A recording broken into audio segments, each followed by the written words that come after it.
जय हिंद दोस्तों। आज हम लोग कक्षा 12वीं का हिस्ट्री सब्जेक्ट का वेरी इंपॉर्टेंट सब्जेक्टिव क्वेश्चंस देखने वाले हैं, जो कि वीडियो नंबर 2 है। इससे पहले मैंने जो है हिस्ट्री में और एक वीडियो बना दिया है, जो कि आपके एग्जाम के लिए वेरी इंपॉर्टेंट था। सारे क्वेश्चंस आपके एग्जाम के लिए वेरी इंपॉर्टेंट थे। यदि आपने सब्जेक्टिव वीडियो नंबर 1 को नहीं देखा है तो दोस्तों आपको जो है उसका लिंक डिस्क्रिप्शन में मिल जाएगा। आप उस वीडियो को देखिए, ताकि उसमें जो है बहुत सारे महत्वपूर्ण क्वेश्चंस को कराया गया है। ठीक है। अब दोस्तों मैंने जो है हिस्ट्री का जो एमसीक्यू है आप लोगों का, उसमें मैंने जो है 5 टेस्ट लिया हुआ है। ठीक है। पहला टेस्ट, दूसरा, तीसरा, चौथा, पांचवा, पांचों टेस्ट के लिंक आपको डिस्क्रिप्शन में मिल जाएंगे। यदि आप सारे टेस्ट को अटेंड करते हैं, सारे टेस्ट में फुल मार्क्स लाते हैं, तो दोस्तों आपका जो हिस्ट्री सब्जेक्ट का जो एमसीक्यू सीरीज है, उसमें जो है आपके मजबूत पकड़ बन जाएगी। ठीक है। और आपके एग्जाम में जो भी क्वेश्चंस आएंगे, वो सारे क्वेश्चंस आप जो है बहुत ही बेहतरीन ढंग से उसका आंसर दे पाएंगे। तो आशा करता हूँ आप जो है ये सारे क्वेश्चंस, आप सारे वीडियो को देखेंगे, ताकि आपका जो एमसीक्यू सीरीज है उसमें भी आप जो है अच्छा मार्क्स ला सकें। चलिए इस वीडियो में हम लोग जो है सब्जेक्टिव क्वेश्चंस देखेंगे, प्लस उसके साथ साथ मैं ये भी बताते चलूंगा कि आपको जो है क्वेश्चंस के आंसर लिखने कैसे हैं। ठीक है। आपको प्रॉपर तरीके से मैं आपको आंसर लिखाना भी सिखाऊंगा। ठीक है। और सरल तरीके से उसका उत्तर हो सकता है क्या, वो भी बताऊंगा। ठीक है। चलिए शुरू करते हैं। सबसे पहले जो है मैं शॉर्ट क्वेश्चन आंसर बताऊंगा। ठीक है। चलिए, सबसे पहला प्रश्न यहाँ पे पूछा गया है कि हड़प्पा सभ्यता की 2 प्रमुख विशेषताएं बताएं। तो सबसे पहला विशेषता आपको लिखना है नगर नियोजन, दूसरा लिखना है व्यापार और अर्थव्यवस्था। दोस्तों मान लेते हैं कि आपको जो है इसके बारे में नहीं लिखना है। ठीक है। आप तो यहाँ पे पढ़ सकते हैं। ठीक है। ये सारा चीज आप यहाँ पे पढ़ सकते हैं। लेकिन दोस्तों इसके अलावा यदि आप 2 विशेषता लिखना चाहते हैं तो आप क्या लिखेंगे? इसके अलावा दोस्तों आप जो है स्नानागार के बारे में लिख सकते हैं, जो कि मोहनजोदड़ो में पाया गया था, जो कि एक विशाल स्नानागार था। इसके बारे में दोस्तों आप लिख सकते हैं। प्लस ये जो है पहला नंबर में आप लिख लीजिए। दूसरा नंबर में दोस्तों आप जो है ईंट के बारे में लिख सकते हैं। ठीक है। आपको पता होना चाहिए कि हड़प्पा सभ्यता में 4 प्रकार की ईंटें पाई गई थी। ठीक है। और वो चारों ईंटों का यूज जो है वो अलग अलग जगह होता था, और उसका शेप जो है, उसका जो आकार था, वो भी अलग अलग तरीके का था। ठीक है। तो उसका भी आप जो है इस क्वेश्चन में आप जो है ये आंसर भी लिख सकते हैं। पहला नंबर स्नानागार, दूसरा ईंट। ठीक है। यदि आप ये इसको लिखने में कठिनाई आ रही है तो दोस्तों मैंने जो आंसर लिखा हुआ है, पहला नगर नियोजन, दूसरा व्यापार और अर्थव्यवस्था, जो कि मैंने आपको वीडियो नंबर 1 में भी बताया था। ठीक है।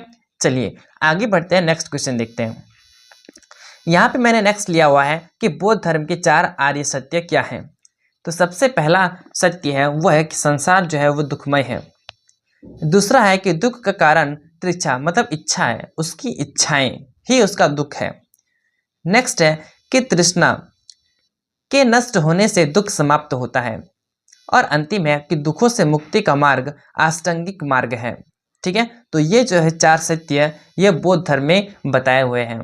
आगे बढ़ते हैं। यहाँ पे दोस्तों नेक्स्ट है कि अशोक के धम्म की विशेषताएं बताएं। दोस्तों ये क्वेश्चन आपके लिए वेरी इंपॉर्टेंट है, मोस्ट इंपॉर्टेंट है। आप वीवीआई कर लीजिए, आप इस क्वेश्चन को कहीं नोट कर लीजिए, स्टार डाल लीजिए। ठीक है। क्योंकि दोस्तों ये क्वेश्चन आपके एग्जाम में प्रीवियस ईयर क्वेश्चन में भी आपको देखने को मिलेगा, मॉडल पेपर में भी देखने को मिलेगा, क्वेश्चन बैंक में भी देखने को मिलेगा। तो इसलिए मैं आपको बोल रहा हूँ कि ये क्वेश्चन जो है आप नोट कर लीजिए, वेरी इंपॉर्टेंट लगा लीजिए, ताकि आपको जो है अगर ये एग्जाम में प्रश्न पूछा जाए तो आप जरूर इसका आंसर लिखें। ठीक है। सबसे पहला ऑप्शन मैंने लिखा हुआ है पहला नंबर में कि अहिंसा और करुणा पर बल, मतलब आपको अहिंसा पर रहना है, हिंसा करना ही नहीं है।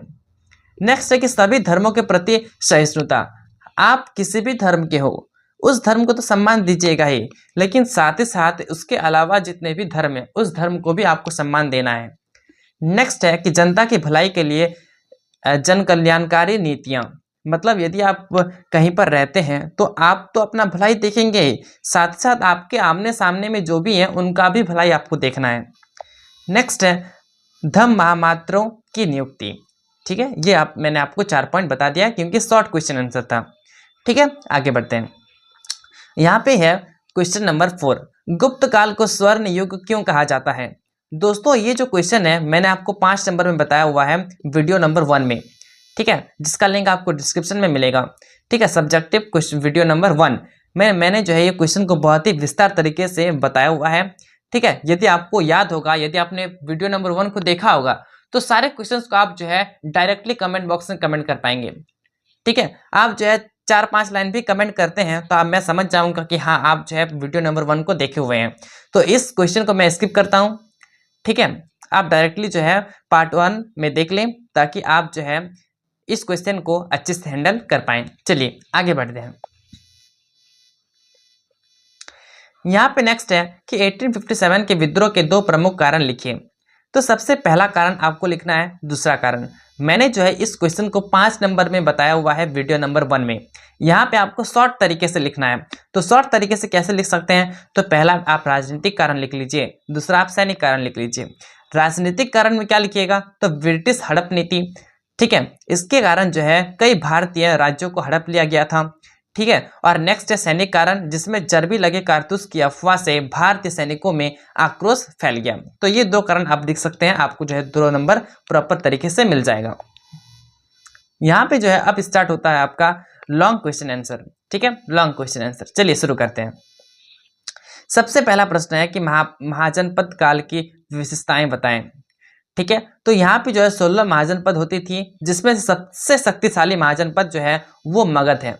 ये आपको जो है ऑब्जेक्टिव फॉर्म में भी देखने को मिलेगा कि सबसे शक्तिशाली महाजनपद कौन सा है। 4 ऑप्शन दे दिए जाएंगे, आपको जो है महाजनपद मगध को टिक करना है। ठीक है, यहाँ पे मैंने लिखा हुआ है राजनीतिक संगठन, कृषि और व्यापार, धार्मिक परिवर्तन। पहला ऑप्शन में आपको यहाँ पे लिखना है कि कुछ महाजनपद राजतंत्र थे जबकि कुछ गणराज्य थे। यहाँ पे कृषि और व्यापार में लिखना है कि लोहे के उपयोग से कृषि उत्पादन बढ़ा, सिक्कों का प्रचलन शुरू हुआ। नेक्स्ट है लिखना है कि बौद्ध और जैन धर्मों का जो है उदय भी इस समय होता है। यहाँ पे आपको नेक्स्ट क्वेश्चन है आपके लिए कि मौर्य प्रशासन की प्रमुख विशेषताएं लिखें।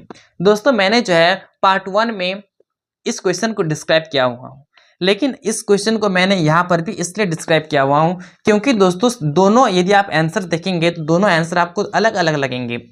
ठीक है, तो आप वीडियो नंबर 1 में देखिए, वीडियो नंबर 2 में देखिए, दोनों क्वेश्चन के आंसर में आपको जो आंसर आपको सुटेबल लगता है, जो आंसर आपको याद होता है, उसी आंसर को आप याद करें, ताकि आप जो है किसी भी, जैसे कि मान लेते हैं कि वीडियो नंबर 1 में मैं आपको जो बताया हुआ हूँ वो आपको थोड़ा सा हार्ड लग रहा है, कठिन लग रहा है याद करने में, तो दोस्तों आप जो है इसको याद कर सकते हैं, ये जो मैंने आंसर लिखा हुआ है। ठीक है, यहाँ पे मैंने लिखा हुआ है कि केंद्रीकृत शासन, अर्थात राजा सर्वोच्च था जिससे मंत्रिपरिषद की सहायता मिलती थी। नेक्स्ट है प्रांतीय प्रशासन, साम्राज्य को प्रांतों में बांटा गया था। नेक्स्ट है कर प्रणाली, भूमि कर, व्यापार कर और अन्य कर वसूले जाते थे। और नेक्स्ट है गुप्तचर तंत्र, मतलब प्रशासन को मजबूत बनाने के लिए गुप्तचरों की नियुक्ति की गई थी। ठीक है, तो इस तरीके से आप आंसर लिख सकते हैं। नेक्स्ट है कि गुप्तकालीन समाज की विशेषताएं बताएं। तो यहाँ पे आपको लिखना है, ठीक है, यहाँ पे आपको जो है लिखना है वर्ण व्यवस्था, इसके बारे में लिख देना है। महिलाओं की स्थिति, इसके बारे में यहाँ पे आपको लिख देना है। नेक्स्ट है धार्मिक सहिष्णुता, यहाँ पे मैंने जो है वर्ण व्यवस्था में ब्राह्मण, क्षत्रिय, वैश्य, शूद्र के बारे में लिखना है। महिलाओं की स्थिति कैसी थी, तो यहाँ पे सम्मानजनक थी। ठीक है, इसके बारे में यहाँ पे आपको लिखना है। ठीक है, यहाँ पे जो इनको शिक्षा होती थी और जो राजनीतिक होता था उसका एक सीमित अधिकार होता था। ठीक है, महिलाओं को। नेक्स्ट है कि धार्मिक सहिष्णुता, अर्थात हिंदू धर्म का पुनरुत्थान हुआ लेकिन बौद्ध और जैन धर्म को भी संरक्षण मिला। और नेक्स्ट है शिक्षा, अर्थात नालंदा और तक्षशिला जैसे विश्वविद्यालय प्रसिद्ध थे। तो ये सारा चीज आपको इसमें लिखना है। नेक्स्ट है कि भारतीय राष्ट्रीय कांग्रेस की स्थापना क्यों हुई और इसके उद्देश्य क्या थे। जब मैंने पिछले वीडियो में बताया था कि कांग्रेस की स्थापना कब हुई थी और किसके द्वारा की गई थी, ये क्वेश्चन था, लेकिन यहाँ पे क्वेश्चन है कि क्यों हुई और इसके उद्देश्य क्या थे। तो भारतीय राष्ट्रीय कांग्रेस की स्थापना 1885 में ए.ओ. ह्यूम द्वारा की गई थी। इसके उद्देश्य क्या थी, तो इसके उद्देश्य आपको लिखना है। सबसे पहला उद्देश्य कि ब्रिटिश शासन में सुधार, भारतीयों के लिए प्रशासन में भागीदारी बढ़ाना, ये पहला पॉइंट है। दूसरा कि राष्ट्रवादी एकता, अर्थात पूरे भारत को एक मंच पर लाना। नेक्स्ट है कि आर्थिक शोषण का विरोध, ब्रिटिश सरकार की आर्थिक नीतियों के विरुद्ध आवाज उठाना। आपको पता होगा कि जो कांग्रेस ये पार्टी है ये सबसे प्राचीन पार्टी है। तो जिस समय में ब्रिटिश के द्वारा भारत में शासन चलाया जा रहा था तो उस समय में सारे किसान, मजदूर किसी भी प्रकार से आवाज़ नहीं उठाते थे, उनके खिलाफ जो है किसी भी प्रकार का आवाज़ नहीं उठाते थे।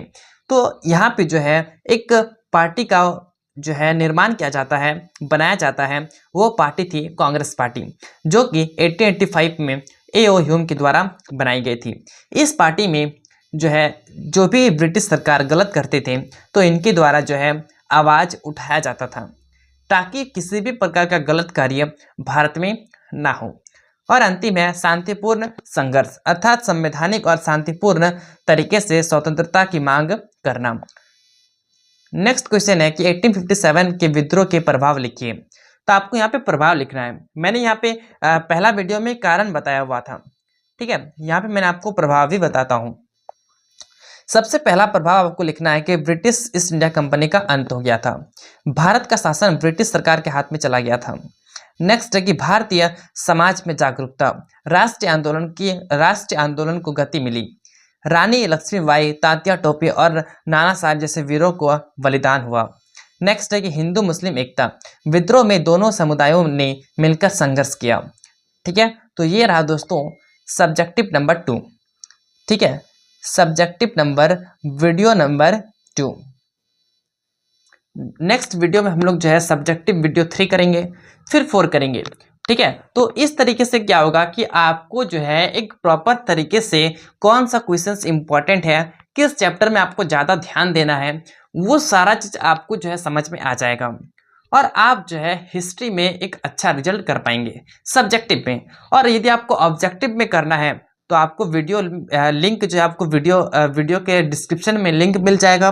Test 1, test 2, test 3, test 4, test 5 करके आप वो सारे वीडियो को अटेंड करते हैं, सारे टेस्ट में अटेंड होते हैं, तो आपको अच्छे तरीके से एकदम बहुत ही अच्छा रिजल्ट होने वाला है, चाहे वो ऑब्जेक्टिव हो सब्जेक्टिव हो। दोनों वीडियो को देखें, एग्जाम देने जाएं, प्रॉपर आंसर लिखें, आपका रिजल्ट जो है बहुत ही बेहतरीन होगा। चलिए मिलते हैं नेक्स्ट वीडियो में, तब तक के लिए जय हिंद जय भारत।